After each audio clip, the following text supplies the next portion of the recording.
A Nascent Kaleidoscope. Chapter 126. Generally, both fire and lightning like to run rampant. Because we're using magical energy to invoke the natural phenomena, the concepts are more interlinked into their creation than the true natural phenomena.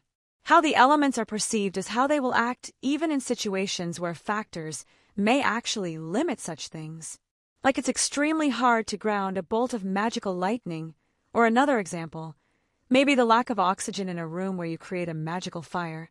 The fire will still rage as long as its supply of magical energy hasn't dissipated, even if the scientific process would deny such a thing. That's also a reason why magical fires generally don't keep going even if there is a lot of foliage to burn. They run their course and then dissipate, unless of course someone made them keep going intentionally through other means. I get that. Rin nodded along. But why lightning over fire? Lightning seems more unwieldy? I don't know. Fire just seems easier to use, I guess. There are pros and cons for every element. Elemental manipulation isn't exactly my forte, though I would say I'm fairly decent at the lightning element. It has the easiest direct use. I wave my hand, and a runic circle appears. A thought and a bolt of lightning discharges. It's simple, easy and straightforward. To use flames, it would need a continuous torrent to truly become a threatening spell. Fireballs were good and all, but they didn't have much stopping power compared to a bolt of lightning. On the flip side, fireballs were easier to invoke and actualize, not to mention the magical energy cost was much lower. That's why you use lightning over fire? Rin asked. More or less. I nodded. And I can't deny I simply have a liking for the lightning element that comes from a mere preference. Rin looked deep in thought. What about ice? Ice is definitely a close second on my list. While lacking the direct damage capabilities of lightning, it has astounding battlefield control applications. Why? I met a young man on Remnant who could produce water clones and used ice dust to an amusing effect. Do you think? Rin paused, looking at the two of my girls finally finish up and start walking back over. I have no idea what they spoke about, but I still couldn't help but smile as the thought of them getting along. Artorias sat down next to Rin, and Meridia took a seat right next to me. Anything I should be worried about? I asked, a small smile plastered on my face. We merely discussed a few issues. Artoria replied. There is no need to dwell on it. Meridia added. Suspicious, I was teasing. I'm not going to pry into something they clearly wish to keep secret. Meridia decided to ignore me. I do not believe we properly met. She turned to Rin. Rin gained a rather passive expression. I'm Rin Tosaka. I'm a student under Kister Zelretch Schweinorg, this idiot's grandfather. She jabbed her thumb at me. Oi! I pursed my lips, turning toward Meridia. Defend your man. I poked her. What do you expect me to do when someone speaks the truth? Betrayed by my own woman. She rolled her eyes. I'm Meridia. She gave Rin a small acknowledgement.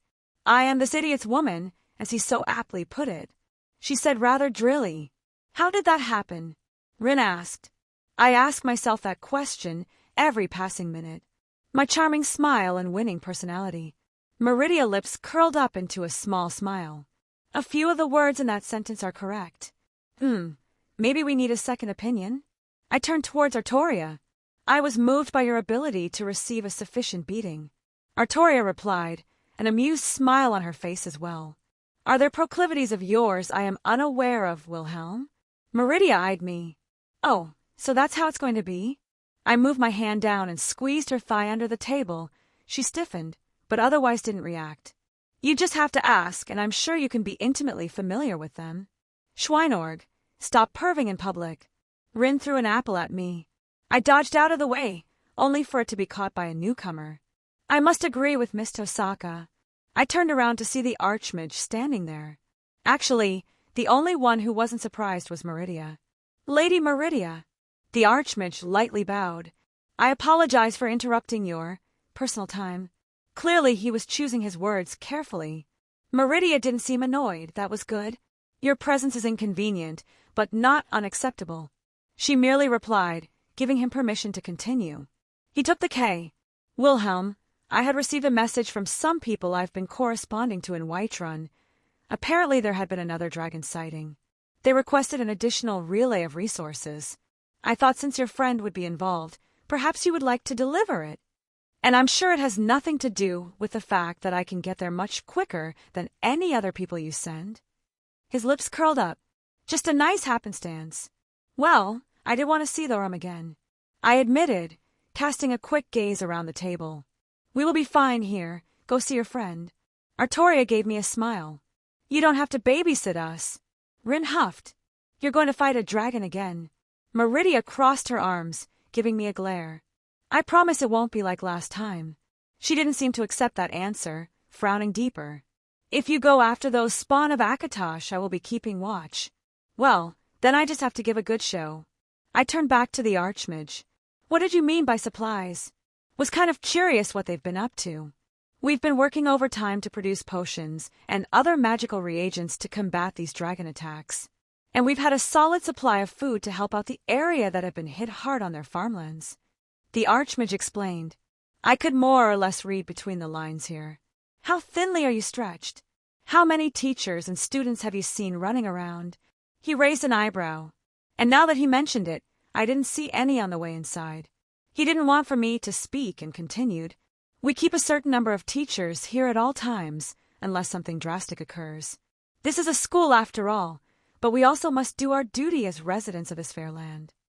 "An honorable position, Archmage," Artoria praised. "Why, thank you, Miss Pendragon." He smiled gently. "What about the students?"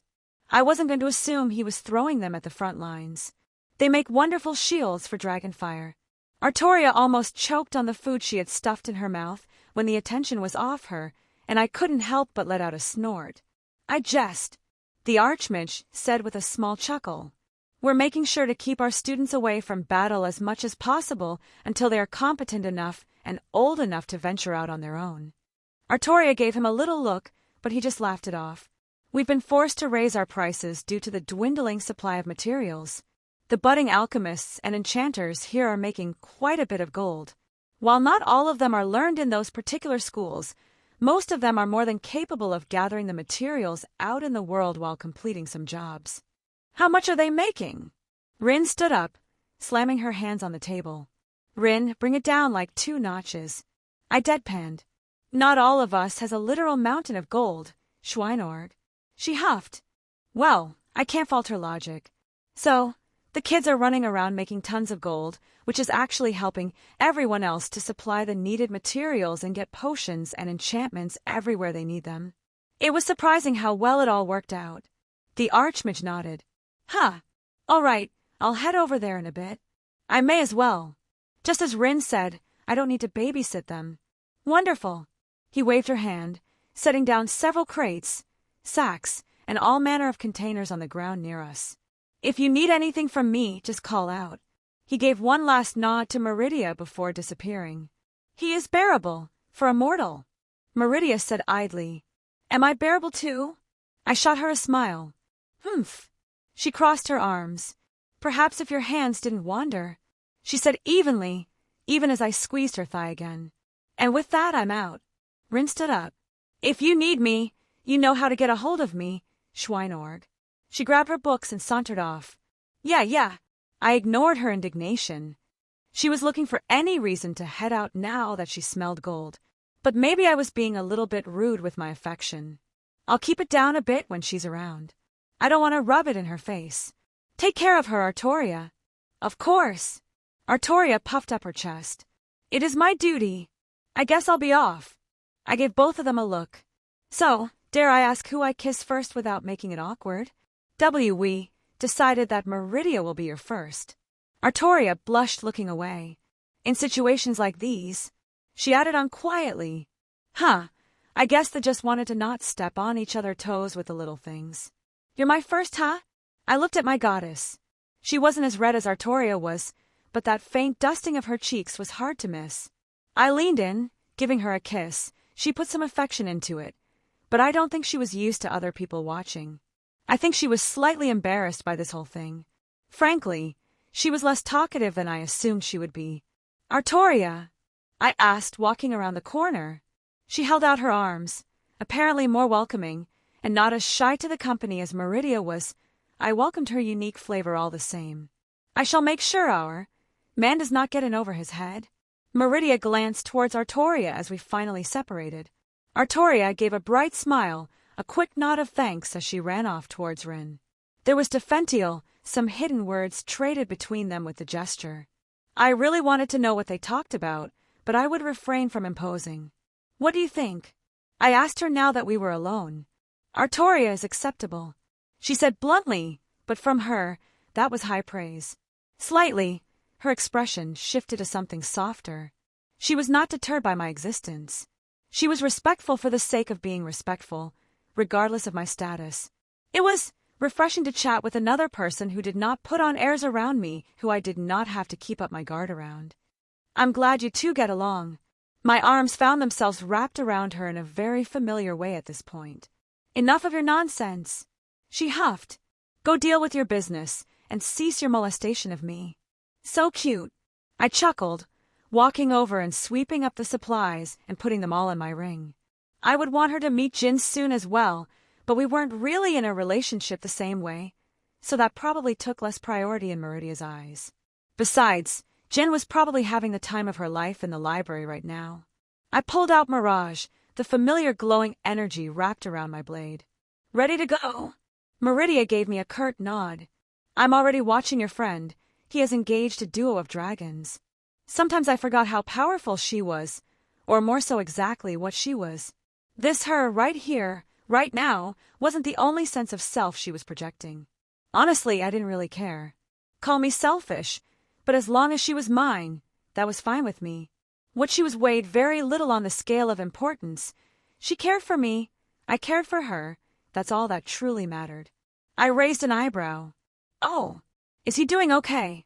He is holding his own, and does not appear to be struggling in any meaningful way.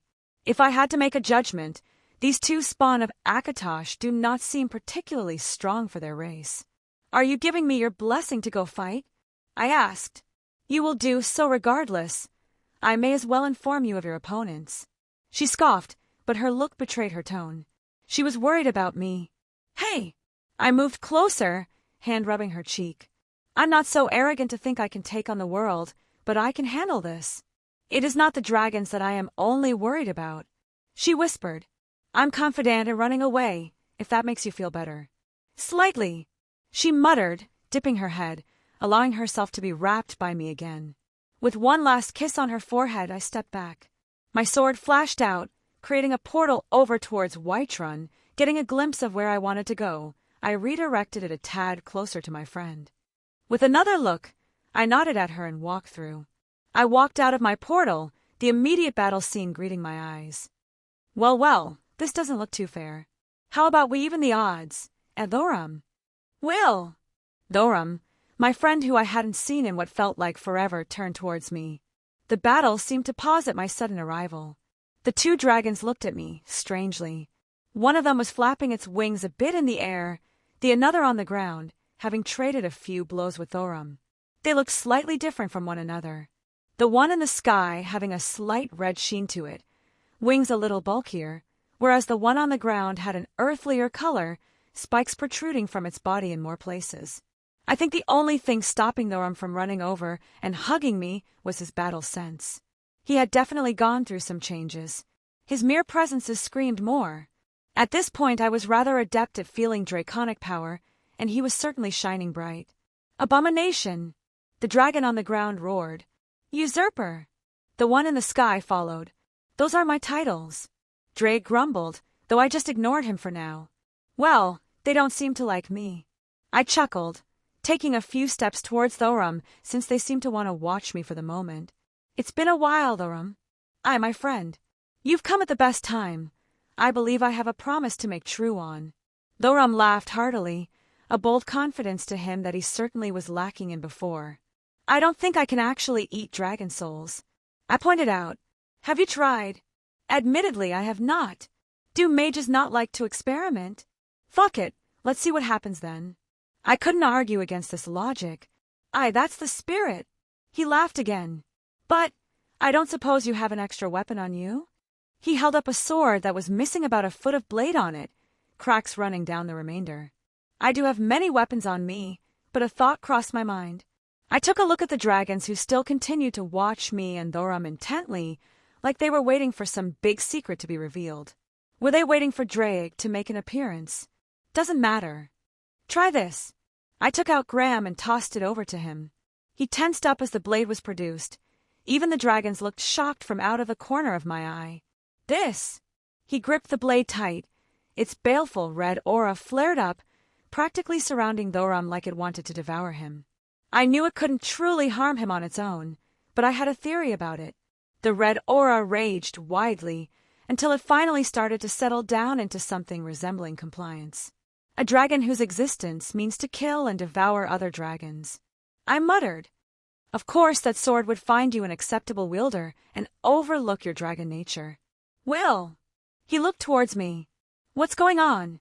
Thorum, meet Graham, the dragon-slaying sword. It detests anything draconic in nature and has special properties that allows it to harm dragons more readily than a normal weapon. This is not a Daedric artifact, is it? Nope. Purely created by mortal hands. Kinda, sorta, depending on the myths. And it's all yours. It doesn't like me anyways due to Drag in my soul, but lacking the munching dragon's portion that Thorum had. Thank you, Will. He gave his big signature goofy smile. How about you thank me by taking one of their heads? I stood by him, Mirage in my hand. Only one! I hefted his new blade with a surprising ease, giving it a few swings. Well, I want one as well. I smirked. That seems fair. He brought Graham up, resting on his shoulder. Well, by the roar of the dragons who apparently grew tired of our little chat, they too were ready to dance. Chapter 127. I gave the dragons another glance. While they roared a challenge, neither side made the first move. My instincts were telling me that this pair were a level above that one we fought previously. It was hard to gauge where they fell on a sliding power scale for the moment, but I was on guard. Not to mention their Thursdayum would always give me cause for concern. Meridia said that Thorum had many eyes on him, and I only knew the vague details about a sort of prophecy regarding him as a dragonborn that affected the world. Would not Kest? Thorum shouted, making the first move as he turned into a whirlwind, charging at his chosen opponent with a very impressive speed. The baleful aura of Graham covering him, soaking the air in its hate, its desire to slay these draconic foes. It made me shudder slightly. I had underestimated this weapon from my birth world. While I would still call it inferior to my Ascalon, it was still impressive by itself. F.O. Kratdian. The dragon countered, not taken off guard by Thorum's sudden attack. A cold air manifested, bursting out of the dragon's mouth. The cold rivaling my own freezing winds of Jotunheim, perhaps even a little colder. It hampered Thorum enough that his sudden burst of speed didn't give him the initiative. Strun BAQO.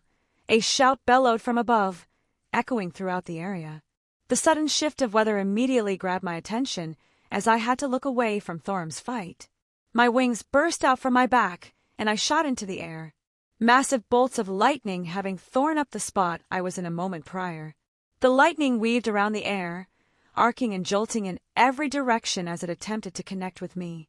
The sky above was overcome with this dragon's magics, an impressive display that I would have admired had I had time to mull it over. I climbed high up, the dragon mirroring my ascent as it came after me, snarling in rage in its eyes. I don't know what happened for these dragons to despise me so much, but they clearly wished to end me. A greater ward manifested in my free hand, dispersing a bolt of lightning. It gave me a moment to cast an ebony flesh and a reinforcement over my body. My dragon heart beat fast in my chest, and my devil blood anticipated the fight with glee. With another thought, I willed the boosted gear onto my hand. Finally, Drake happily exclaimed as we continued to move into the unnatural clouds above. I rolled to the side. The unrelenting storm of lightning still descended on me as I got closer. The angry dragon was fast. It was already biting on my heels since I had to take a moment or two to dodge every time a bolt of lightning came at me. My aura flared, the iridescent light cascading all around me as the lightning splashed against the phenomena that enveloped my entire body. With aura and my enhancement spells in full effect, I could practically ignore the smaller assaults. Boost! I added on a single boost to enhance my physical abilities a step further. The dragon that was nipping on my heels was suddenly befuddled when a boom erupted behind me. With a wave of my hand, Whisper shot out of my ring and towards the gathered clouds. "Abomination, you have appeared." The dragon roared at Drake's presence. "Galeh Haas!" shouted again. A red aura burst out from the dragon and came at me with a speed I couldn't dodge. No, it was like it was undodgeable. Speed was not a factor. Suddenly, I felt slightly weakened. My aura flared in response but noticeably dimmed. Did it curse me? That was the only summarization I could come to in this brief moment. It wasn't just my physical abilities, it felt like my soul got heavier as well, more lethargic, as if my vitality was being drained. It was enough that dozens of lightning bolts fell from clouds above, shattering my ebony flesh and taking a chunk out of my aura. I even felt some faint burning on my arms.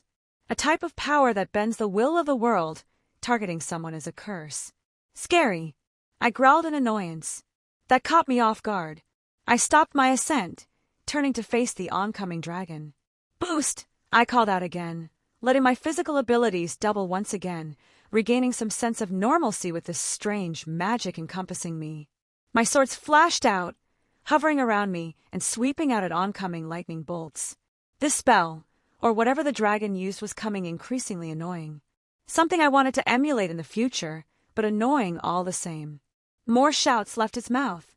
Flames spewed forth in torrents, and we continued to play a small game of tag, where a single misstep left either of us impaled or turned to ash.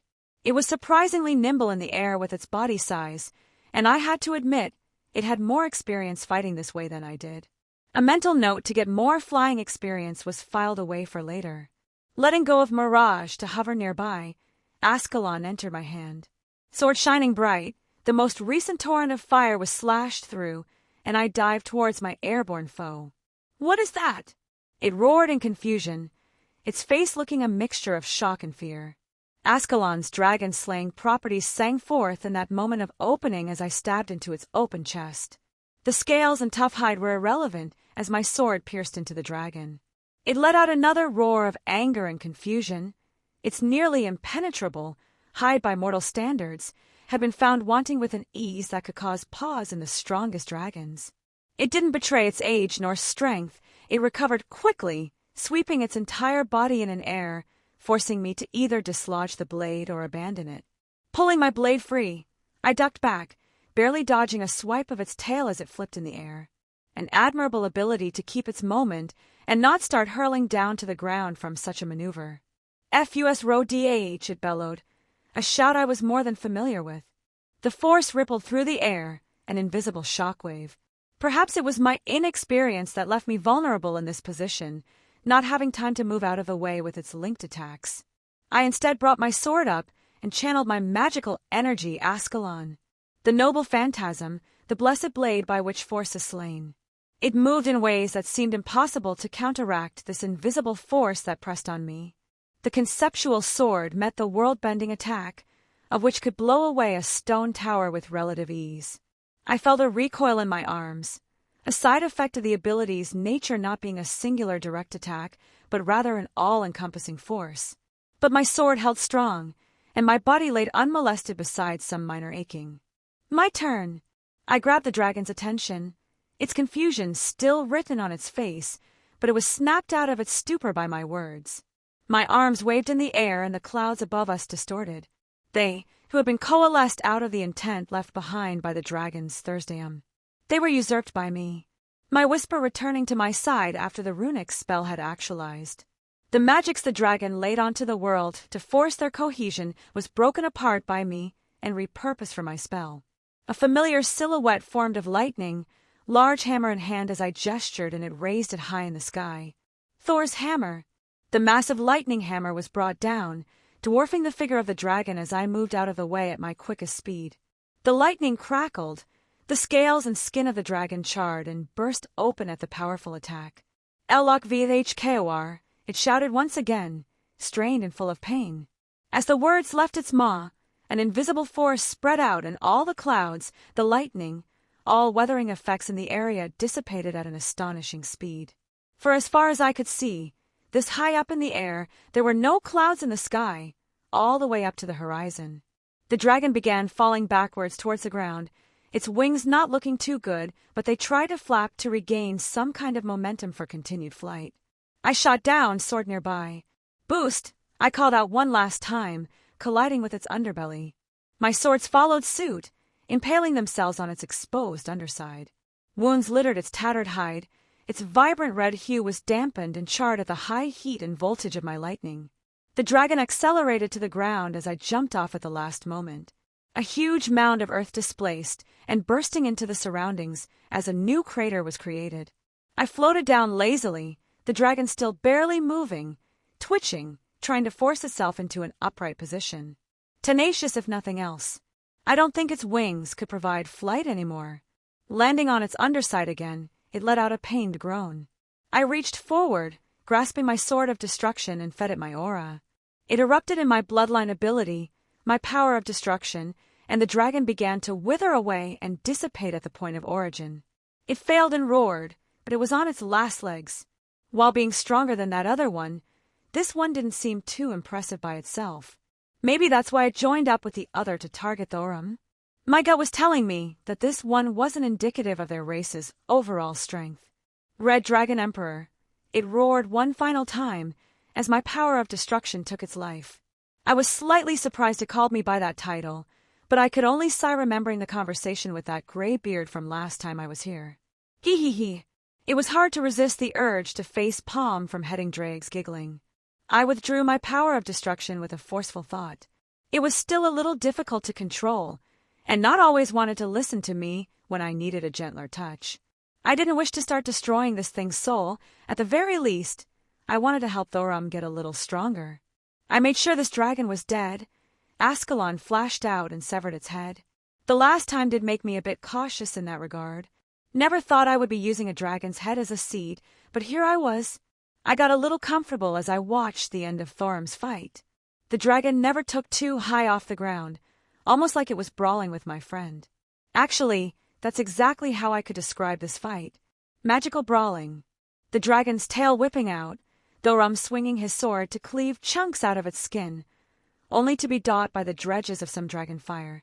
They were just trading attacks like, I wanted to call them idiots, but glass houses and all that. I just sighed as Thorum finally ran his sword through the dragon. There were no words of anger or taunting. The dragon looked almost respectful towards him, a large difference from my fight. Thorum also gave a respectful nod to the dragon as its body dissipated and the soul flowed into his body. Almost immediately, though, he turned to me with that big goofy smile, like he wanted to show off his kill. He walked towards me happily, Graham lifted up on his shoulder. It looks like I lost, though there was only happiness in his voice. It was close, I offered, though my fight consisted of a lot more running around. He gave a good-natured laugh. Approaching the dragon I was sitting caused it to decompose, similar to the ones I've seen previously. The golden light that I assumed was its soul flew out into Thorum almost unnaturally quickly, like it was desperate to get away from me. Oh, I didn't mean to. It's all right. I waved him off. I honestly didn't think I could drink a dragon's soul anyways. Besides, you owe me a proper drink later. I sure do. We shared a look for a moment before Thorum moved over and wrapped his arms around me in one quick motion. My friend, it's been too long. You have been sorely missed. You big idiot. I missed you too, Thorum. I pat his back as he tried to squeeze the life out of me. You must tell me of your adventures in this past month, especially over a cold meet among friends. I'm sure the others will welcome your return. He loudly proclaimed. Well, I'm sure some people will be happy. I wasn't exactly looking forward to stepping into Whiteren's political scene again, but that seemed inevitable at this point. All right. I'll tell you what I've been up to. I smiled. But you gotta tell me what's happened to you as well, Haha, fair is fair. He nodded, patting me on the shoulder. Come, the drinks are waiting. Gods, I miss this. Though, I eyed the dragon bones on the ground. I would happily grab those first. Chapter 128. I quickly scooped up all the dragon remains and put them inside my ring. Thorum didn't comment, just watching me as I took the spoils from my kill. I don't know what he was going to do with the other one, but I didn't make a move on it. It was he to do with as he pleases. My swords hovered behind me, and I couldn't help but want to show them off to my friend who was in fact taking a good look at them. After a few moments or so, I did return them to my ring. I was distracted by a few more looks I took of my surroundings, burnt farmland all around us. The last time I was here, there were fields and fields of various crops planted all around the area, farmhouses, watermills, yet I could see nothing outside the walls of Whiterun. Was this also my fault? The sheer breadth of farmland that was nothing more than burnt earth. Would things have turned out different if I didn't act out like I did? I forced myself to think of other things, turning back to my friend. How'd the dragon's souls taste this time? I asked. About the same. He smiled. But the one I got from your dragon, it sorta had this cooked taste to it. While he isn't actually eating the dragon's souls in the way one would assume, I could more or less guess that was my power of destruction nipping it a little before I withdrew. Perhaps it was just how his mortal mind was coping with the metaphysical concepts colliding with him. It made sense to him in the simplest way he could understand. I just let out a small chuckle. So, what's this I hear about you learning some more advanced magic? We started walking back towards the city, only being about as far away as the watchtower from the first time we fought. Thoram had a prideful grin on his face. I managed to learn the restoration spells. A light burst out from his hand as he started to heal the minor wounds around his body. Looking at my own arms, I did something similar. I wasn't wounded in any meaningful way, but I allowed some things to affect me more than I should have. Thankfully, that thing the dragon did wasn't a curse in the normal sense, merely parsed like one while in effect. As soon as the dragon died, the lingering effects vanished. Impressive. That should be an intermediate version of the basic healing spell, yes? They were the most difficult for me to learn, but after I absorbed a couple dragon souls, it started to come easier. That makes sense. He was gaining the experience from the dragons he slayed. One of them was bound to give him a better understanding towards magic in general. What about you, my friend? That spell you used was mighty impressive. I doubt there was anyone inside the city who didn't witness it. He slapped my shoulder. You like it? I couldn't help but beam under his praise. It was a spell I created under the help of my teacher. One of many more I have yet to use outside of training. A teacher? For you to want to train under someone, they must be quite the mage or warrior. She was special. I sighed. Sounds like there's more of a story there than I thought. He looked at me strangely. Well, by the end, she wasn't just my teacher. I shot him a smirk. He bellowed out a laugh, taking a moment to regain his composure. I envy you, my friend. As much as I revered the gray beards, they were no beautiful woman. Yeah, I could admire her beauty every day as she kicked my ass. I snorted. A powerful woman at that. As a Nord, that just makes it even more impressive. Admittedly, I do like that she could beat me up. Strong women definitely fall into my type. That reminds me, what about your other woman? Me? I quickly covered his mouth, shushing him. He didn't react overtly, more so just confused at what I was doing. Careful, lots of prying eyes around here. I looked up into the sky. If I focused, I could just barely sense some invisible fluctuations of space around us where entities were peeking through higher dimensions. I dared not poke them any. I understand. Thoram nodded. While I don't think he thoroughly knew what I was speaking about, he could probably guess that people were eavesdropping. Telling all those other higher entities that Meridia and I were in a relationship would probably bring her trouble, and I didn't want that for her. Even if I did blatantly use Dawnbreaker. At the very least, I wanted all those who watched to know that I belonged to her, even if they didn't know that she was also mine. Tell me about this other woman, then, who could match up to the one you spoke of before. He questioned, a big smile on his face. Scathack is her name. I stated, a small smile forming as I reminisced about her. A right bitch, but I wouldn't have her any other way. Kicked my ass for a couple years to get me into fighting shape, helped me with my magic, and had the cutest laugh. A very sharp tongue, but was also very sweet when she wanted to be. I had to force myself from running a hand through my hair, my tick ever present.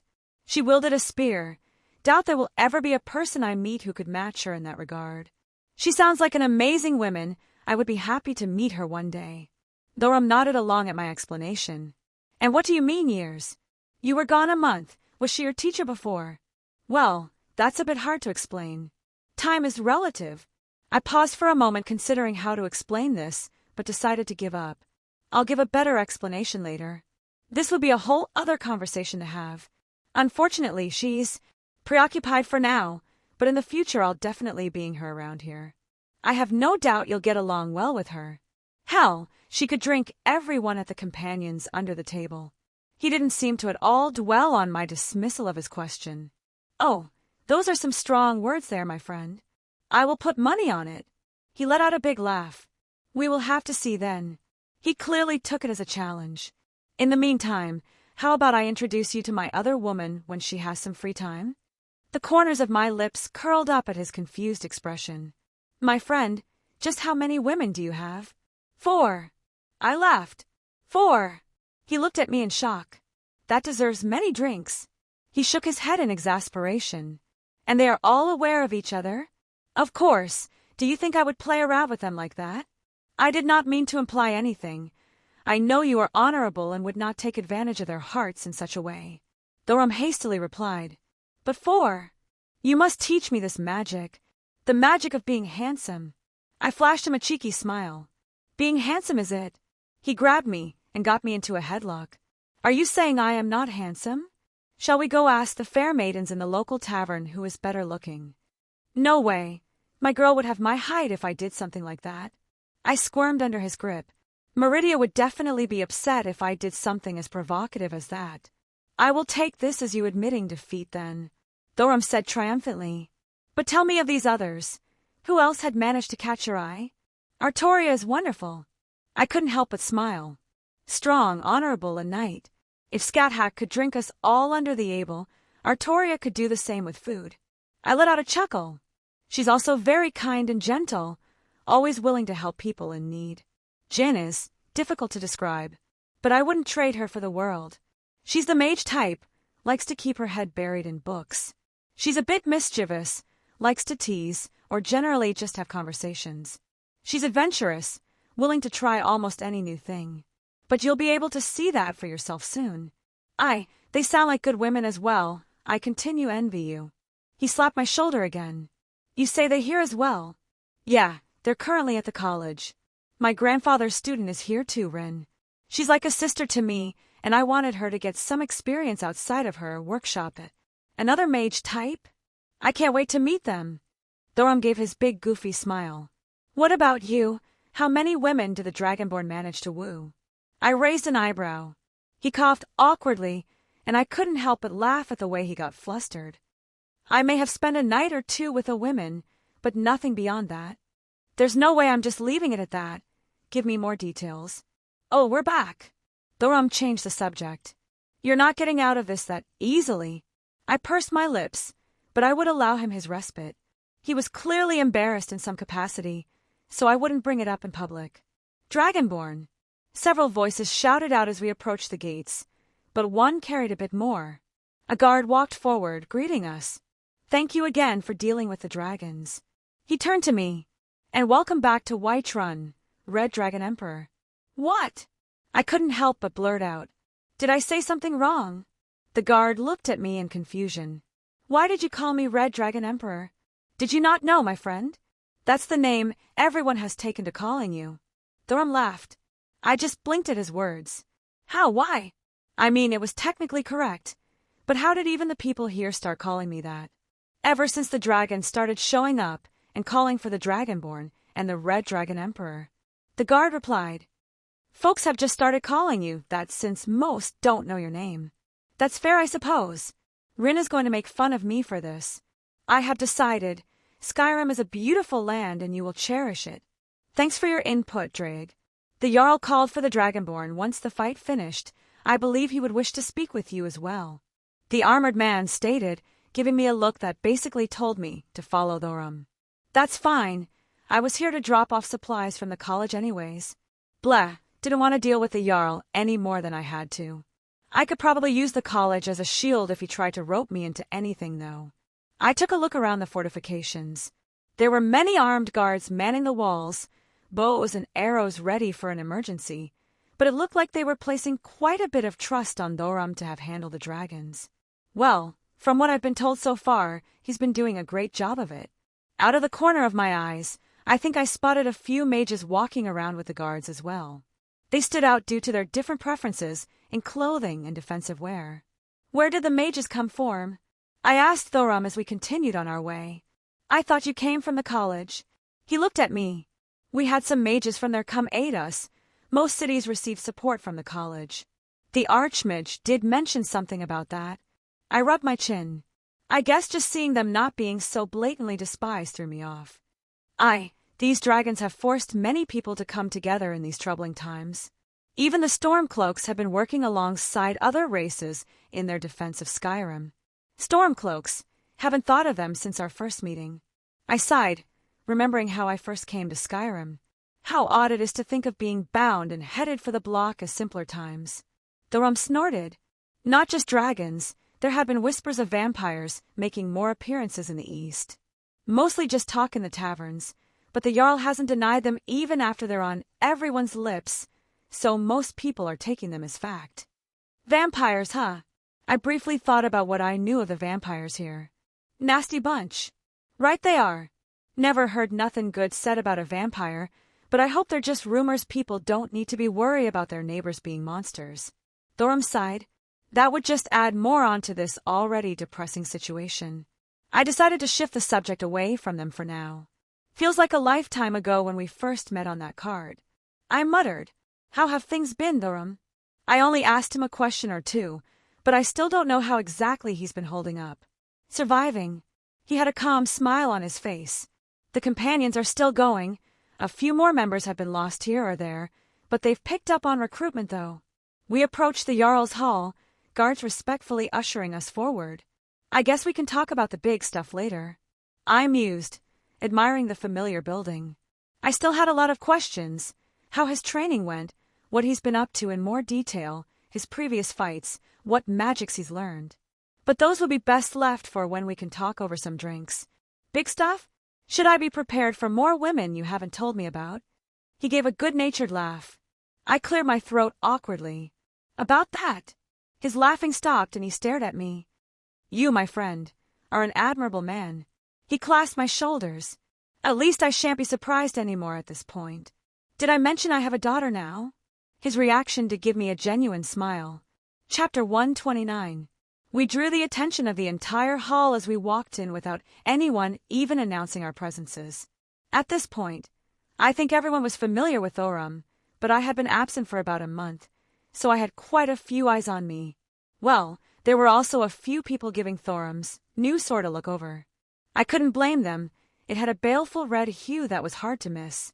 While it didn't lash out its hate towards non-dragons, the demonic nature of the sword was clear to people who didn't even know the proper terminology. I could appreciate the culture here, the fact that the Jarl's people weren't kicking up a fuss about him be so blatantly armed.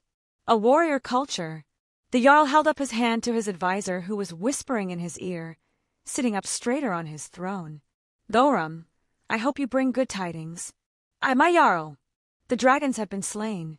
Thorum nodded as we took center stage. At his words, the room quieted down, intent on hearing the conversation. Out of the corner of my eye, I spotted Farengar hiding in the back, near the entrance of his little workshop. I briefly remembered what happened last time, and I held back a sigh. Perhaps I was a bit too abrasive. I don't need to go around making enemies when I don't have to. I won't purposely antagonize him, but I also won't put up with his nonsense. My thoughts broken when the surrounding people clapped and cheered his name, Thorum just giving a bashful smile. Well done, Thorum. Truly we are blessed by the divines to have you here, Jarl Balgruuf said with a grin on his face. But there appears to be more to the story this time. His gaze turned to me. Welcome back to Whiterun, Wilhelm. I take it you also participated in the fight? Thorum slapped my back. Will appeared short after the fight began, aided me in defeating them. It would have been a much harder battle had I been alone. Well, no use in denying it. I opened a portal in plain view of many people. I'm sure word will reach his ears eventually anyways. That's right. I recently came back to Skyrim and stopped by the college first. I intended to head back down here in a few more days, but the Archmage was alerted that Whiterun needed some supplies and that some more dragons were spotted, so I hurried on over. I briefly explained. A few small expressions flashed across the Jarl's face, clearly picking apart my words. I made sure to mention the college and indicate that I was a part of that faction so he wouldn't keep trying to bind me to Whiterun. Not to mention, me bringing some much-needed supplies, he couldn't very well start poking or prodding me for information without appearing crass in front of his subjects. Also the fact that I helped Thoram slay the dragons, I was probably very popular with his retinue right now. Yes, it was hard to miss your addition to the battle. Until you had just showed up, we were wondering what had happened. While we could not see much from here, the magical phenomenon was clear to everyone in the province. Balgruuf's tone was light, but there was a hidden edge there, as if he was letting me know that he was aware of my strength. I admit, I have heard tales of your magical ability, but to see the effects, it leaves me in awe. The spell you used was humbling to see from the distance. My Hammer of Thor. I could only imagine it looked particularly frightening from the distance. I had good teachers, I said simply, and now I somewhat understood why Farengar was standing to the side and not speaking. Maybe my skill left him feeling a bit intimidated. I think he was hoping for a little bit more information, but he settled on something resembling happiness after a moment. Regardless, we welcome any aid that the college could lend. He stood up. Tell me, where are these supplies? Are there carts waiting outside the city? I have them here with me, if you have somewhere you want me to unload them. I let my hand glow with the obvious signs of magic, allowing him to draw conclusions. He just blinked, a genuine smile on his face. Well, that makes matters easier. Right here would be fine. It saves my men from having to move things too far. I just shrugged as Thoram stepped back. He'd seen me making things appear and disappear, so I guess he knew I could store things. Waving my hand, I let the supplies unload onto the floor in front of his throne. It should all be here, but if you think anything might be missing, I won't be offended if you want me here while you check. That will not be necessary. Just the fact that the Archmage sent you would have been more than enough. Savos Aran has been nothing but selfless in these trying times. I don't think there has ever been a mage so well-liked among the Jarls in Skyrim's history. Jarl Balgruuf let out a laugh. That's ignoring the honor and valor you showed in Whiterun's defense. There were a few stomps and pounding on the table in agreement. The Jarl paused, looking at some of the supplies. What's this? He walked over, opening a sack and reaching inside. Rice. I have not seen this since my days in the Imperial Legion. You recognize it. That makes things easier. I mused. I was not aware the Archmage had stores of rice. I would have purchased some before this whole dragon fiasco occurred. That's my contribution. I corrected, earning his attention again, scratching my head awkwardly. I had bought a large amount back in Kyoto for my own use, since I often found myself outside of Japan and often missed my homeland's cuisine.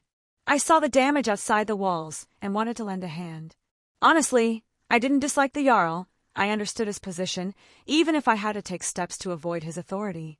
If anything, I respected him.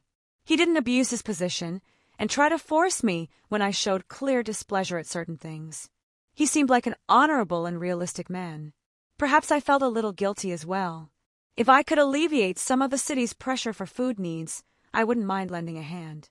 It was only money for me, but it was food on the table for some unlucky families. The Jarl looked over the sacks of rice. While not as much as everything else, there were several dozen altogether. Enough to feed quite a few people for a long while if rationed well. Rice is not the usual palate of Nords. Jarl had a small smile on his face. But I'm sure I can show some of my men how to enjoy such robust grain. I wonder if my cooks could recreate some of those dishes in my memory. He slightly reminisced before turning back to me. Once again, you have shown your honorable side, Wilhelm. You are neither Nord nor a Skyrim native, yet you continue to offer support to Skyrim's children. My friend, the Jarl speaks the truth. You continue to impress me with your goodwill. Thoram looked at me with a little bit of awe. Oh, Thoram, I'm not as good a person as you think me. A Venixai, the Jarl called out, and a non-Nord man walked over from the side, great sword on his back. Yes, my Jarl, he asked. Would you please start organizing the supplies and send them where necessary? Jarl moved back to his throne. Of course, Jarl. A Venixai walked forward looking over everything. I just require some manpower. I've already taken note of who needs what. The Jarl looked pleased. With a nod, he ignored a Venixai start calling people over and began ordering them around. I understand you both probably wish to celebrate at the Jorvasker with the companions, but I have one question that is merely a curiosity. Where did you acquire that blade, Thorum? He pointed towards the new sword politely kept to his side. Thorum blinked, pulling it up. Will gave it to me when he appeared. Truly! The Jarl scratched his beard. It looks like a mighty fine weapon, though it gives me an eerie feeling. It's not a Daedra artifact, if you're wondering. I wanted to nip that in the bud right now. Its name is Graham. It was wielded by a warrior named Sigurd in the past. He once used it to slay a powerful curse that took on the form of a dragon. The weapon, bathing in the dragon's blood, gained an absolute hate towards them. As a result, it's very strong against draconic enemies. I explained. Fanfare was a strange thing in my home, while it was an actual dragon in my birth world. It was easier to explain it as a curse given form than to get into the concepts at play if I went by the one I'm more familiar with. Fascinating. The Jarl looked impressed. I don't quite understand some of that, but a sword that slays dragons, it is a wonderful weapon for our dragonborn. Thorum was looking at me with a strange expression on his face. I think he wanted to say something but was holding back. I will not hold you two up any longer. The Jarl finally leaned back, relaxing. I think I successfully distracted him well enough with the supplies. Go, celebrate with your companions. He dismissed us with a smile. Lest I forget, please pass on my thanks to the Archmage, Wilhelm, next you see him. I will write a letter of thanks, but I wish him to understand my gratitude. I will make sure the Archmage receives your words. I offered a polite bow, which he gave a nod towards. Well, I wouldn't hold him up. He was pleasant enough, but I didn't wish to involve myself in the political spectrum here. I would play nice, though. Didn't want to step on too many toes when I enjoyed this place so much. My friends, look who has returned. Thorum burst through the doors of the companions' building, practically pulling me along. There was a sudden quiet at his abrupt entrance, but then cheers and shouts filled the building. Some were from Tharm's return, others for my appearance after a month's absence. Actually, I saw quite a few happy faces sent my way. I guess I underestimated how much goodwill I had built up here previously. Wilhelm. A female voice sounded behind me, and I recalled this woman immediately as me and Thorum pulled up a chair at an empty table. Ila, I greeted with a small smile. While I wouldn't even call her an acquaintance, we were polite enough, and Thorum was a shared friend. Hey, don't forget me! Another gruff voice joined in. Farkas! Thorum let out a shout. I had not heard you returned. Thorum, my brother, I heard of your battle with the dragons. They shared a greeting. I got back while you were meeting the Jarl. This idiot stopped at a tavern on the way back, so he was late. Ila grumbled. Farkas just let out a small chuckle. I'm doing my duty to lessen the strain on Whiterun's meat supply. And what about the wenches you decided to bed? She raised an eyebrow. Also doing my duty. He gave a cheeky smile, causing those around us to laugh. Enough about me. Thorum, Wilhelm, share your tale of the fight. I rolled my eyes and Thorum excitingly gestured towards me to start. Okay, admittedly I missed this atmosphere. These people were so genuine, it was hard to not like them. I was at the college when the Archmage told me about some dragons being sighted at Whiterun. Obviously I knew this idiot would fight them, so I came to lend a hand. Otherwise he might try to jump on the back of another. Oh, it will be like that then? Thorum took the jab with a laugh. How many dragons have you slain, my friend? Shall we compare numbers? It's not about the number. Yes, with all your women, I can guess you've heard similar words before. Thorum interrupted, that big goofy smile on his face. That got a round of jeers and laughs from everyone. I couldn't help but chuckle as well. Oh, so you finally got jokes? Honestly, I thought the only joke you knew was the one about your magic ability. I raised an eyebrow. While most Nords didn't care for magic, they sure did erupt at my retort. Thorum, for all his good nature, just laughed along with them. My friend, my honor demands I take revenge for this insult. He slammed his elbow on the table, propped up with his palm open. Oh, am I being challenged? I loosened my tie, giving me a cocky look. Aye, if you have a stones. Thorum returned my smirk, though he was playing it up. I couldn't miss the humorous tone in his words. Arm wrestling, huh? I eyed his admittedly muscled arm.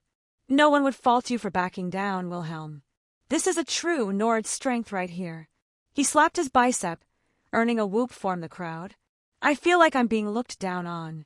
I began to unbutton my vest, setting it to the side. Taking my tie off, I placed it down, and finally, I unbuttoned my shirt and tossed it into the pile with my other clothes. I stood up straight, letting everyone get a good look. Want to talk about strength? I earned all of this. I gestured to my body. While I wasn't particularly muscular like most Nords, I damn well was cut into shape and thoroughly remodeled from Skathaka's teachings.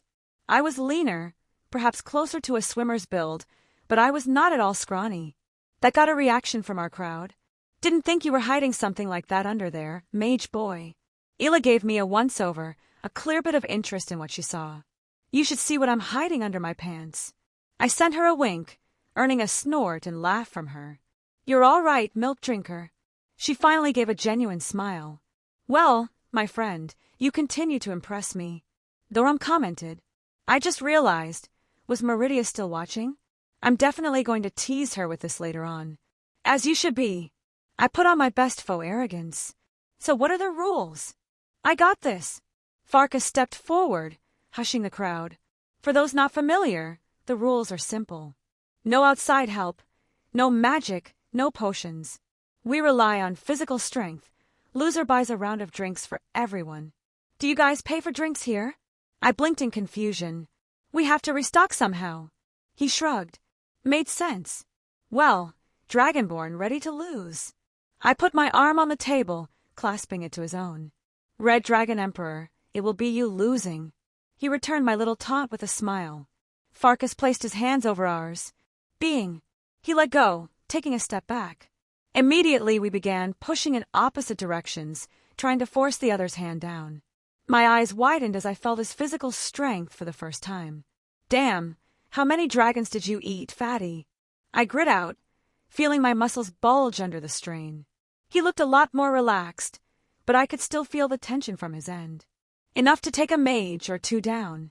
He smiled again, putting more strength out, and my arm began to fall towards the table. I had a dragon's heart, aura, and my own devil physiology, yet he was beating me in pure physical strength. I knew he got stronger by munching on dragon souls, but hot damn was this impressive. No wonder he killed that other dragon so easily. Thoram! Thoram! Dragonborn! Thoram! Most of the shouts were for Thoram. Not that I could blame them. I was a bit of an outside here, even if I had a lot of goodwill from these people. Hey Thoram. I earned his attention again. Did I ever tell you I got a familiar? I was doing everything I could to keep my arm from going down any further. A familiar? He questioned. I suppose he wasn't too knowledgeable on mage practices. A contract with a creature or animal, a bond that makes them become a sort of companion. I briefly explained. With my free hand I took my hat and turned it upside down, letting Sir Wiggles walk out onto a fee corner of the table. That earned a bewildered look from Thoram, enough that I pushed him back slightly, but he regained his wits and stopped me from moving any further. Behold, Sir Wigglesbottom Fluffytail Octavius Benedict III, Crown Prince of Emerald Kingdom, Duke of Carrot Island, General of the Northern Armies. What? Thoram just looked at me blankly, then at the rabbit on the table. A sentiment shared by most of the people in the building. Sir Wiggles, attack. I ushered as my familiar hopped towards Thoram and started getting up in his face. Hey, what are you? Thoram started honest-to-God giggling as Sir Wiggles rubbed up on him. I of course took this chance to push him arm back, taking him by surprise once again. His eyes widened as I felt another surge of strength overcome me. He stopped me mid-push, and slowly I began to be pushed back again. No break this time until the back of my palm hit the table. Winner, Thoram! Farkas yelled and the crowd cheered. Little fella! Thoram seemed more amused by Sir Wiggles. All right, all right. I held my hands up and defeated, taking out some gold and setting it on the table. Drinks for the evening are on me. A lot of faces I didn't know gave me genuine cheer and thanks. It was nice. I did forget how welcoming the people here were once you got in with them. I didn't even have to move as drinks started being shoved into everyone's hands, people happily chatting and laugh about. It didn't matter that dragons were constantly attacking the city, as long as there was a moment of respite. These people would celebrate. At least I didn't have to move for drinks to come to me. I quickly got started into my mead, the taste nostalgic, considering Scat Hack drank my stash. I guess my secret technique didn't work. I grinned at Thorum, who was happily giving Sir Wiggles attention. "Aye, but it was a good try," Thorum happily replied. I blinked for a moment. Realization dawned on me. Weren't we supposed to tell about the fight with the dragon? Even Ela and Farkas seemed caught up in their own little thing at the side. Thorum looked around and realized they weren't being paid attention to much anymore and just shrugged. They looked more caught up in their next drink. He mused. "Well, whatever. But I would like to hear about this daughter of yours." He grinned right back at me. "Well, that's a bit of a story. I guess I'll start from the very beginning." I took another drink, and I could guess this was far from the last one for the night. I hummed to myself, straightened my tie, and made sure Sir Wiggles was sitting snugly on my shoulder. Here we go again. Sir Wiggles, the big times. He twitched his nose in response. "Well said. It seems like our duty never ends." I nodded. "But this time, we can't merely blow up the idiots. This will be a by-the-books, clean court case." I slammed my hand down on a desk I had purchased just for this reason. "This will take all of our cunning, Sir Wiggles, but I have faith in us and the system." With one last look at each other, I opened a new portal, appearing right outside the courtroom. The immediate guards didn't even notice me as I slammed the doors open, drawing all eyes on me. "Who the hell are you?" Voices shouted out, similar trains of thought. "No, go away." Loki's voice the easiest to pick out of the crowd. "Security." The guards ran at me, and they weren't run-of-the-mill bailiffs. They had state-of-the-art weaponry, and were carrying some big guns. "I'm Loki's attorney." I introduced myself, earning a startled muttering among the crowd all gathered inside. It was quite the showing. Apparently, they were having the case tried in New York since, well, the battle happened here. After I ditched Loki back on Earth after rescuing from the TVA, he was picked up and arrested again. Thor couldn't get to him in time before the government got involved. And he couldn't just start swinging his hammer when the public was so intent on this, and they weren't budging on handing Loki over. In fact, I'm fairly sure I saw him sitting in the corner, along with Tony Stark and Steve Rogers. It didn't look like any of them were armed, though, wearing mostly formal clothing. The judge slammed his mallet down, quieting everyone. "Approach the bench." He called out to me as I walked through everyone's gazes. "Do you have proof of your employment as Loki Odinson's legal counsel?" "No, he does not." Loki stood up shouting. Everyone looked at him, then at me. "Son, if this is a prank..." The judge narrowed his eyes. "I have a note from his mother, if that helps. I request that I pass it on to my client, so he's on the same page." I offered up. "Fine, let him see it." The judge waved me off. I walked over to Loki, who reeled back, practically snatching the parchment out of my hands and reading it over. No, I refuse." "Nope." The judge looked at me, then at him. "Loki Odinson, does this man represent you as your legal counsel?" Loki grit his teeth. "Yes." He hissed. I smiled smugly at him. No idea what the note said, but from Frigga's words, he would agree if he knew what was good for him. "Wonderful. I'm glad we have all that sorted." I clapped my hands. "Oh, and my second?" I held up Sir Wiggles, introducing him to the room. "Pardon?" the judge asked. "Sir Wiggles, over here will be my second for Loki." I reiterated. "Are you saying that this rabbit is going to participate as Loki's legal counsel? He's legally allowed to practice law in the state of New York." I replied, producing more papers, the judge gesturing for the bailiff to bring them to him. "Your Honor, this is getting ridiculous." The prosecution stood up, pointing at me. "Wow, the racism is already coming out, and we haven't started yet." I rolled my eyes. "What are you talking about? It's a rabbit. He's a sapient being who went through the same slog we did to get certified, and I would ask you to respect his existence." "It's a rabbit." "Oh, so because he's not human, he doesn't have the right to practice law?" I scoffed. "Why not just forego the trial entirely? Loki here isn't human." I raised my voice, so everyone heard me, especially the jury. "That's different, he's what? Human-looking." I put air quotes for him. "Am I not allowed to practice law either? I'm only half human. What if I show off my non-human features? Am I suddenly unqualified?" I didn't let him respond. "You disgust me, sir." I scoffed, turning away. To my utter confusion, these are legitimate. The judge interjected. tilting his glasses down and staring at us. "Sir Wiggles." "That's him." I nodded. "Oh, and I am Wilhelm Schweinorg." I made sure to introduce myself proper. "You can't be serious, Your Honor." The prosecutor, Walker something, stood up in annoyance. The judge also didn't look too amused. "I am hesitant to even humor this thought, Mr. Schweinorg, even if everything is above board, this very unorthodox." "Your Honor, everything about this case is unorthodox.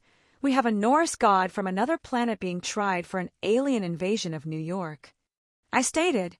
"Besides, how long would it take to get another attorney to willingly represent him? How many has he been through by this point?" The judge blinked. "I will allow it." He slammed his mallet. "Sweet Odin, how did this happen?" Loki dropped his head into his palms. "Lots of bad decision-making, I would assume." I responded. "Is that how you describe your legal career?" Loki scoffed, taking a verbal jab. "Oh, I thought we were talking about your life." Loki just grumbled in annoyance. "At least it won't be as bad as the last trial." "Well, now that just sounds like a challenge. Let the trial begin." Chapter 130, Interlude 6. Interlude 6, Artoria POV. I walked the stone steps up to the library. It was still an odd thought, to have so much magical knowledge freely available. I was not a magus, nor would I ever describe myself as one, yet I could still appreciate the atmosphere this college created. There were many things reminiscent of a clock tower, yet this place felt much more alive, even if it only had a fraction of the people walking the halls. There were no blatant political schemes woven into every conversation, no attempts at subterfuge when someone walks around the wrong corner. While I would not say every person I've met here to be pleasing, they are at least above the average magus back home. It was a pleasant experience. Mayhaps a small part of me considered learning a little bit of magic if this was what I had to look forward to. Such thoughts quickly died down. Merlin's lessons still haunt me to this day. I often thought about him, about the others in the past. I wonder, would they approve of how I now live my life? No crown upon my head, no gilded throne to elevate myself above the common folk. I simply was another person in the crowd. But I felt a happiness I could only vaguely recall from my childhood.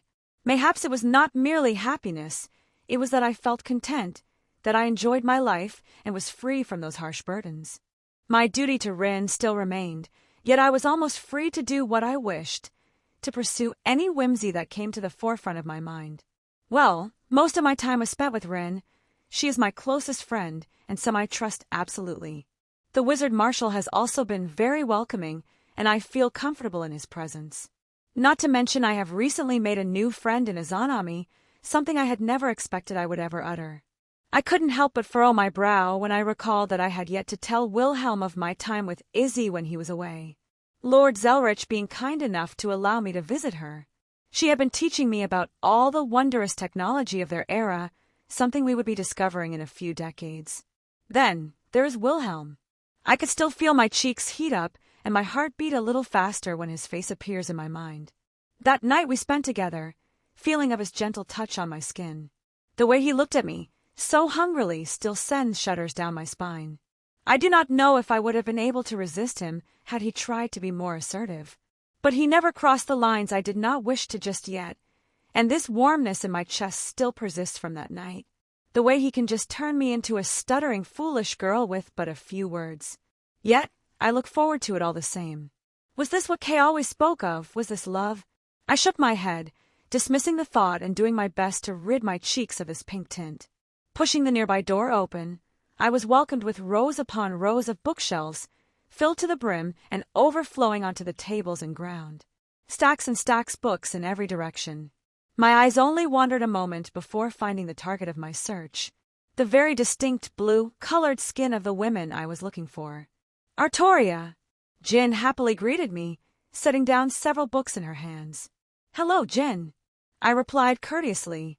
I was still unwholly sure of how to treat this woman. With Meridia, we had somewhat found a common ground to work from, but Jin I still did not know much about. How are you? She gave a big smile. I'm doing great. She lightly landed on her feet, having been floating slightly above the ground this whole time. I briefly admired her shoes and wondered where she acquired them. How about you? What brings you up to my library? Jin took a seat at a nearby table, gesturing for me to join her. I obliged, sliding onto the wooden chair. I was running an errand for Rin, and I wished to perhaps trade some words with you. I answered simply. Did I do something you don't like? She looked at me, head tilt in confusion. No. I quickly dissuaded her of that notion. Maybe I came off a little bit aggressive. I merely wished to speak with you. I held back a sigh. I was never proficient at this kind of lackadaisical conversation. This was a long time coming, I guess. You wanted to know where I stand with regards to our shared interest. She gave me a knowing smile, and I refrained from showing any bashfulness. It was a thought on my mind. I admitted. I had a conversation with Meridia before. We were able to talk about how to handle being in a relationship with the same person. It was an interesting experience. Oh, the goddess, huh? Jin seemed interested at the notion. What's she like? I mulled that over. I did not spend a long while in her presence, but I did not find anything about her particularly distasteful. She was as one would expect a goddess to be. I had not met many divine spirits, but Merlin did give me teachings on them and how to approach a conversation with one if I had ever been unlucky enough to garner their attention. But I doubt he ever foresaw this situation, unless he had and was laughing himself silly right now. She was surprisingly polite. I noted, not as an insult, but a being of her stature, I would assume she possessed a certain arrogance to her. She was willing to speak to me as an equal in this regard.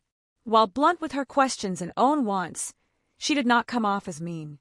I was merely attributing that to her personality, though it was amusing to see her give similar reactions to me when Wilhelm teased her. I wonder if I'll get the chance to meet her.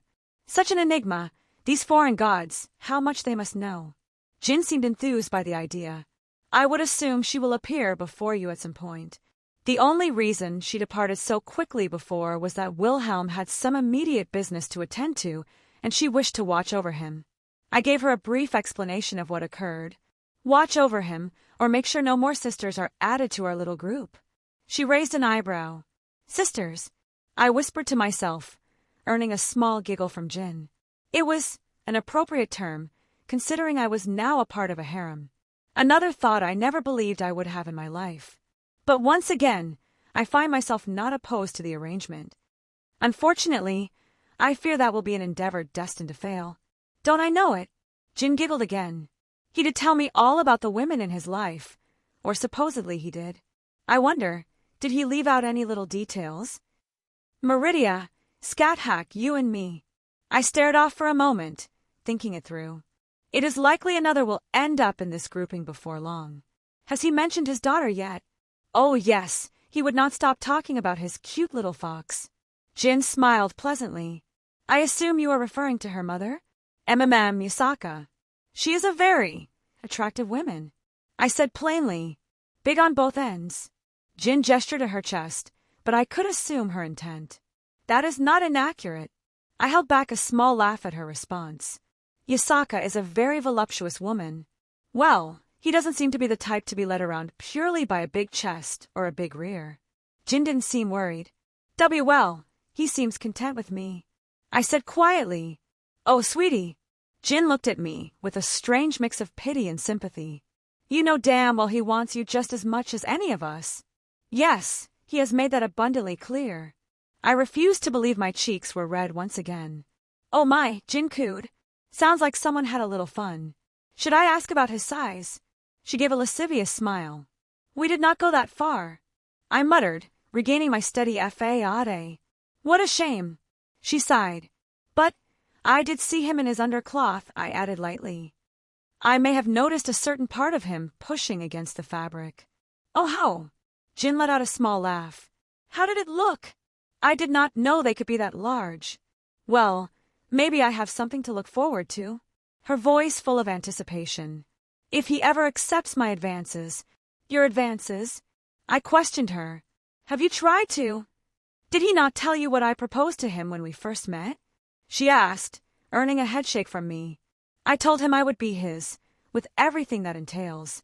I expected much more than a few gropes on my rear from someone his age. Practically threw myself at him a few times and barely a response started to make me question my appeal. Truly! I looked at her in surprise. I have very strong feelings towards Wilhelm, but I would not have ever been bold enough to suggest such a thing when we first met. Do you not regret such actions? Regret? I don't think I would ever regret that decision I made, even if I lived each day chained to his bed. She let out a sigh. I never even contemplated my existence beyond what I was designed for until he came along and I glimpsed at what lay beyond my little corner of reality. She gestured to the surroundings. Look where we are. So much knowledge. So many things I simply don't know, all available for me at my leisure. If I dropped dead right at this moment, it would be with a smile on my face. She looked content, truly at peace, and a happiness in her eyes that I found envious. I gave him my body, and if this keeps going on, I think my heart will belong to him eventually as well. And I can't say I don't feel something when he so blatantly calls me his... She pushed her cheeks up with a bashful smile. I see, that does give a lot of context to this woman that I had not understood. I can't fault her on her choices and reasoning, and she seems genuinely happy with how her existence turned out. She looked to be thriving here, and from what I understand, she had certain restrictions lifted from being away from Remnant.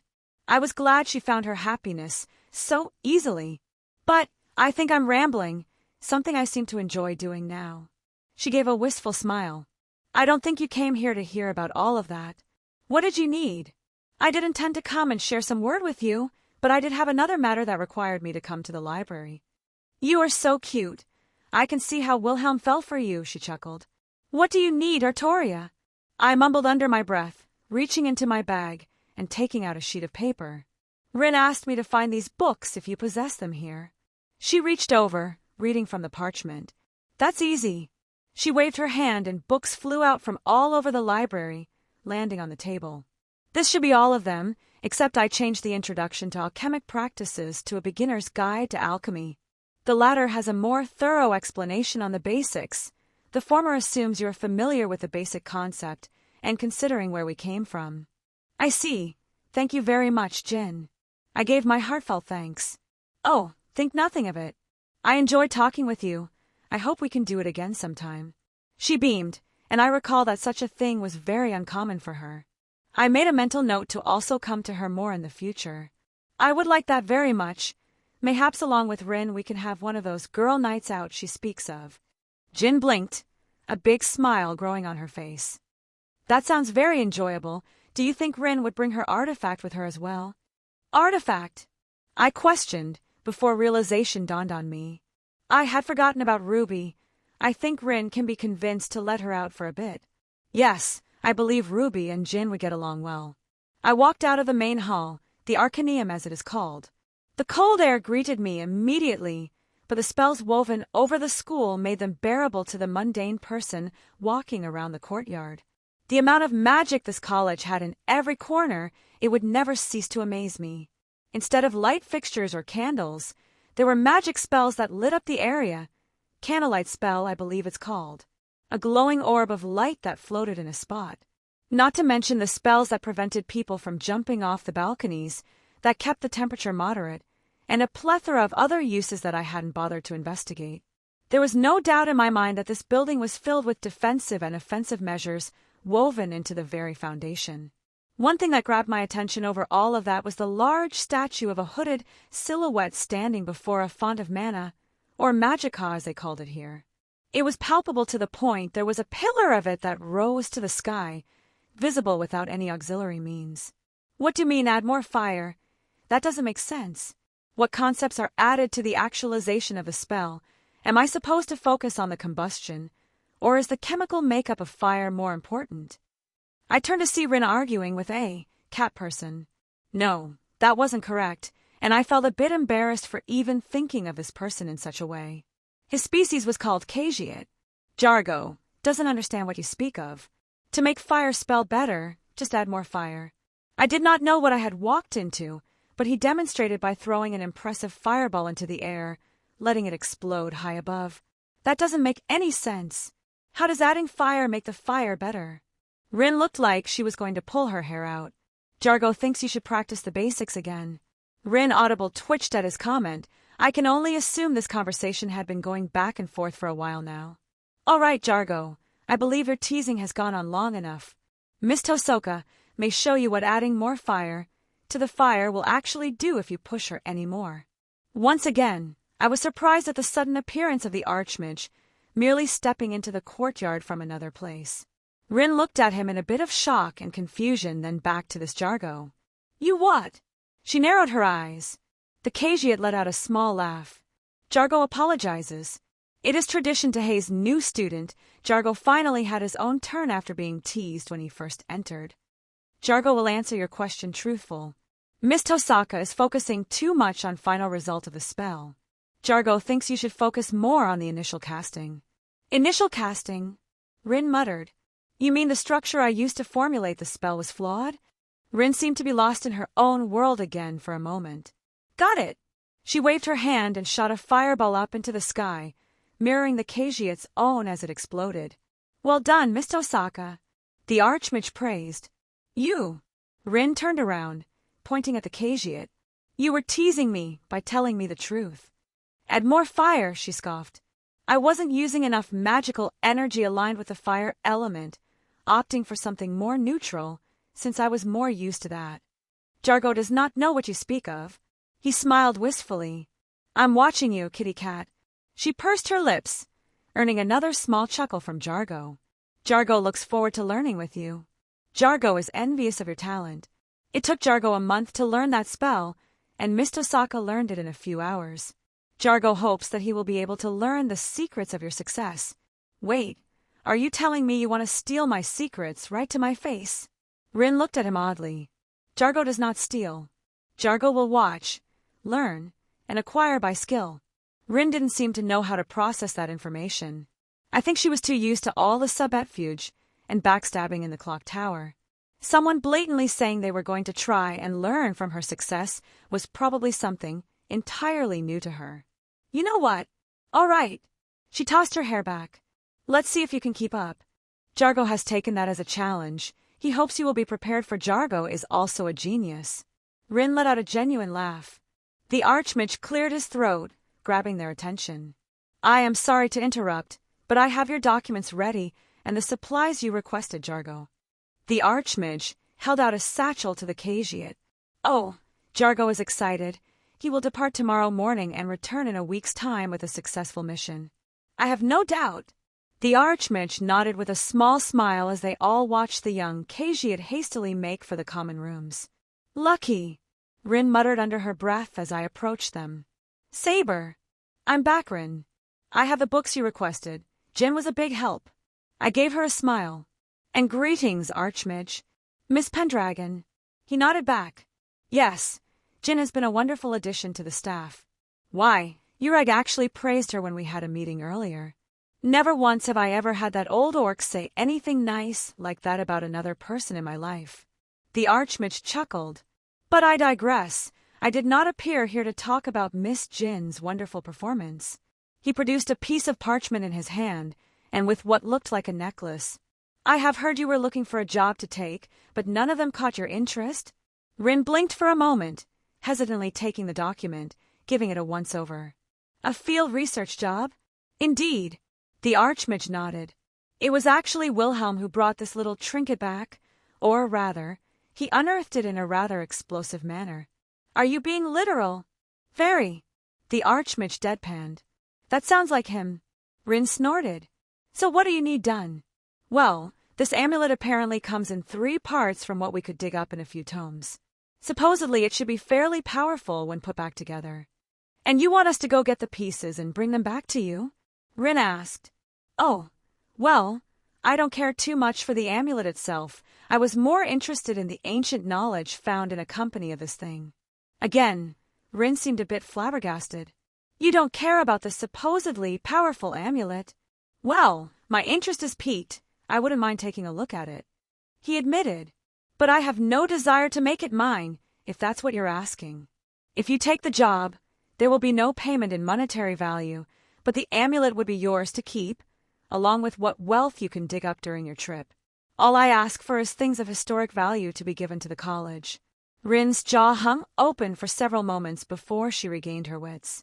Okay, she said bluntly, still shocked at what she was hearing. Wonderful. The Archmage clapped his hands, producing a few other items, a book and a staff. Wilhelm also dug the staff up in his little adventure. While it would technically belong to him, I don't think he would care that I'm giving it to you. You're giving this to me as well. Rin couldn't believe what she was hearing. Do you not want it? It's a fairly good staff. I think my personal one is only a little bit better. He mused. No. I'll take it. Rin happily grabbed it, earning a laugh from him. It should more or less double the output of your offensive spells. He revealed. Definitely a boon to receive. I understood why Wilhelm had such a high opinion of this mage. If there were more people like this back home, mayhaps the world would have been a much better place. Does it have a name? The text only referred to it as the Staff of Jurek Alderson. Feel free to rename it as you wish. The previous owner was not what one would call a role model. He chuckled, disappearing back from wherever he came from. Rin, do you wish to take this job? I asked her. Well, I kinda already did. But, yeah, I want to do this. Think about all the good stuff we can find. Money, magical items, this amulet. She shook it in her hand for added effect. You remember what we spoke about? What enemies lay beneath the tombs that litter this land? Undead, magic creatures of all kinds, giant spiders. I emphasized that last one for added effect. She visibly shuddered. We need to prepare, she stated, earning a small smile from me. It's good she was excited, but I did not wish for her to get ahead of herself. Potions are a must, she muttered, and I agreed wholeheartedly. The potions here were quite phenomenal. You have food covered. Age hunger is the enemy. I looked away, hearing a snort from her. What else do you think? Maybe pick up a dagger or something. Some leather armor, maybe. The college might have some mystic codes available for purchase. I still have a lot of gold left over that Wilhelm gave me. I should probably get started on a few dozen gems I have stored, get them ready for spells. It seems like you have thought this through. I nodded, pleased with her foresight this time. It was as Wilhelm spoke before. She wanted to rush off, perhaps some blind notion of proving herself, but she was willing to slow down in this instance. Let us make a list of things we could possibly need while adventuring into the wilderness and delving into tombs. Then we shall acquire everything needed and set out. Yes, finally going on a real adventure. Rin pumped her fists in the air, her excitement very contagious.